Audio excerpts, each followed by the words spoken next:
and right over here. If you take a really close look, you could probably figure it out how I did it. But quite simply put, you just raise the ground level up and then cover up the raised ground level with furniture or whatever. That's literally all I did. So I guess to showcase it, I can do this one really quickly. So first, let's just pick all this up. Pick that up.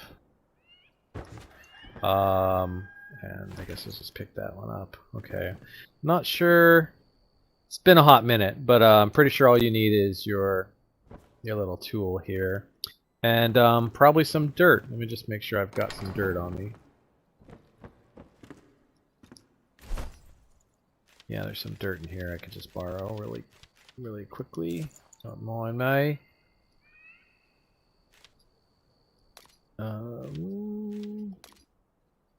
There's a lot of charcoal. Oh yeah, okay. That's where you make charcoal. That would make sense. Okay, so yeah, so plants grow inside. They don't need sunlight or anything. Not all plants work because most plants, especially if you come out here, you can see how tall. This is just sage and chamomile and flax, but you can see that it's all relatively tall there. So what you want is like some kind of short plants inside of the house. Otherwise, and I've tried it. I tried multiple plants. They'll just like go through the ceiling there and whatnot. Let me just fast forward it to morning. So small plants like strawberries, they're kind of grow low to the ground, and just anything that's kind of short. Also, anything large and bushy is probably going to stick to the walls. Probably not work too well. But hell, like you could build an indoor garden. You can clear off a space of just dirt and actually grow all your stuff inside. You could knock a hole in the ceiling and let this natural sunlight come in, or whatever you want. So personally, I just used, like you can see here, the strawberry bushes grow relatively low to the ground, but you can experiment here. All these grow, like if you go inside of them, like yeah, they're like taller than us. I don't know how beautiful mushrooms would be, but if you want to make an indoor mushroom garden, feel free. Anyhow, let's do this really quickly. It took me a long time to figure out how to do terrain. In fact, I still couldn't figure out terrain for the longest time until I figured out, oh, you can do single blocks of terrain like this one. Like once I figured out the little green icon represented terrain, and that one represents blocks. Once I made that distinction, I was like, oh, okay, right. So single blocks of terrain. Let's go. So make sure you got some dirt. Generally, you're going to want dirt because you can't plant on top of, like, say, like rocks or whatever. So you can see that single point of dirt that I just rose. Now it does need to be a certain width or height or whatever to plant something. So if you expand it, you'll see bam, bam, bam. And always remember that where the brightest part of the square is showing you where you're adding or subtracting. So like it's kind of showing you the surface area.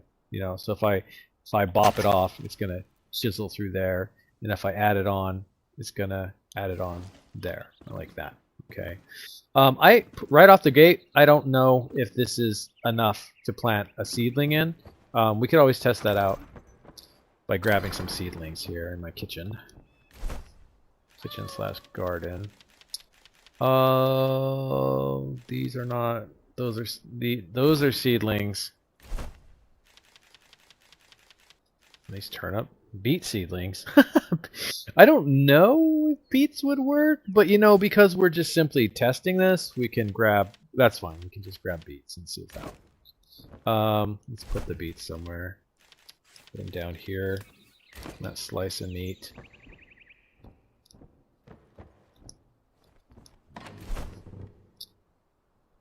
Yeah, I don't really have have seedlings anywhere else, I don't think. So the saffron is probably the smallest plant. This is saffron right here. It probably works the best.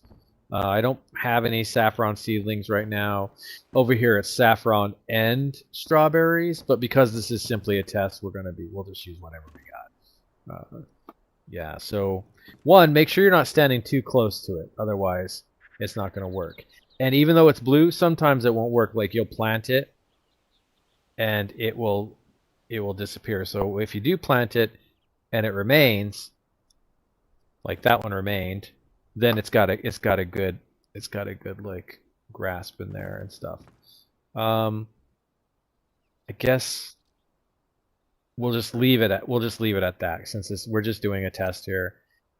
Anyways, so as you can see, the earth it's risen up through the tiles, and it's just kind of like you can see right here, where it's just a slab, but it will allow you to plant inside the house. Now, I don't know if I can remove the lower sections. If it would, let's try it. We just remove it. Oops, undo that. Seems to work. So, but there is a threshold where, like, if you remove too much, the plant will disappear, and that it'll just disappear, and that's when you know it's just not gonna work. But if you just give it a few minutes, it's kind of floating there, you see that it's not removed, then you're gold. Okay, and at this point, let's see, we can try to cover it up. I guess you got to use the right furniture. You can see it poking through at the bottom there. Was that the one I picked up? I guess I can rotate it. We'll just rotate it for now, just so it doesn't do all that. And just place it down. So, quick and dirty, right? But it just gives you the idea of how it's done. It's actually super not complicated. It just takes a bit of trial and error. And that's how I got these guys all set up, you know. And then once you got it placed in, you know, the right spot, you can. I tried to cover it up, you know, the fact that it just looks that way. Again, don't stand too close when you're trying to place these things, otherwise it's like thinks. But this one is just like not everything's gonna work, you know. I don't even think this would work right there. See, it's kind of like it's not perfect. That's probably why I didn't place one there. This one sort of worked, but you know, it's just trial and error. So mess around with it, see what you can come up with. Hopefully you can come up with something a little bit more elegant, you know. It's not rocket science, but like I said, you could just, like, you know, build an inside garden if you want. You could add windows to make it look like it's natural, or you can just put a bunch of mushrooms which grow in the dark anyways, you know. So it's up to you.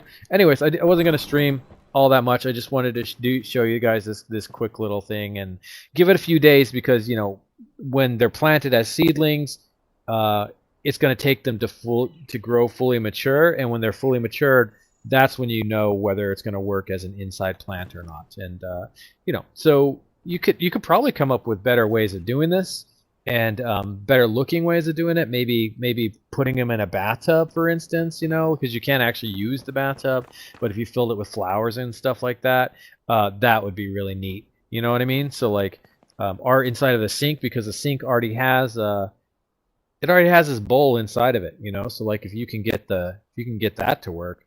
In fact, let's try that. Let's just take this. I mean, we got nothing to lose here except time. Throw this over here.